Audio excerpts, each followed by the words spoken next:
Sa panahon ngayon, hindi maiiwasan ang mga sakuna tulad ng baha, bagyo, lindol at iba pang kalamidad. Ngunit ang tunay na katanungan, handa ba talaga ang ating komunidad? Batay sa isang pag-aaral na isinagawa ng mga mananaliksik mula sa Xavier University at Ateneo de Cagayan, bahagya lamang na isa sa katuparan ng karamihan sa mga barangay ang kanilang mga tungkulin dahil ang mga sistematikong limitasyon sa institusyon at kapasidad ay nagiging hadlang sa kanilang disaster preparedness at risk reduction.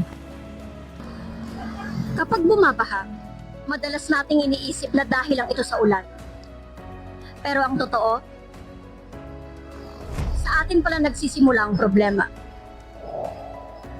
Sa ilang lugar, napapabayaan na ang regular na paglilinis ng mga kanal at drainage system.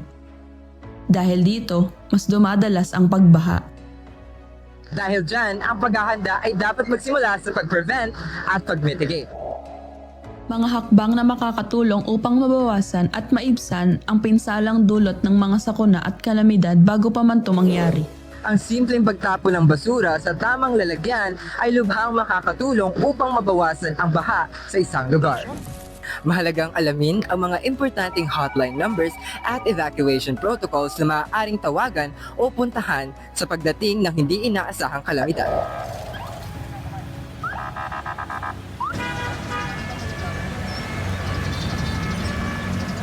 Ngunit hindi sa lahat ng pagkakataon ay sapat ang relief goods, kagamitan, pati na rin ang pondo upang agad matugunan ang pangangailangan ng mga residente. May mga pagkakataon na wala o kulang ang supply dahil sa kakulangan ng budget. Ngunit hindi lamang supply ang kulang.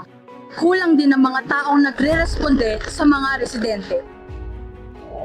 Sa oras ng kalamidad, bawat segundo ay mahalaga.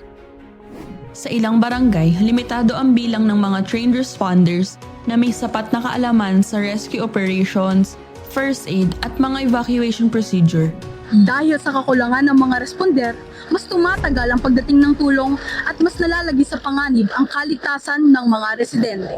Kapag humupa na ang baha, hindi pa rito natatapos ang sakuna. Kapag walang malinaw na recovery plan, mas lalong napapatagal ang pagbangon ng bawat pamilya at ng buong komunidad. Ipinapakita ng aming pananaliksik na ang pagiging handa sa sakuna ay hindi lamang responsibilidad ng isang ahensya o ng mga opisyal ng barangay. Kailangan ang maayos na prevention and mitigation plan. Sapat na resources at handang responders. At malinaw na recovery plan upang mas maging likas at matatag ang ating komunidad. Maaaring hindi natin mapigilan ang pagdating ng mga kalamidad. Ngunit ating tandaan ang kaligtasan ay bunga ng kaalaman, paghahanda at pagkakaisa.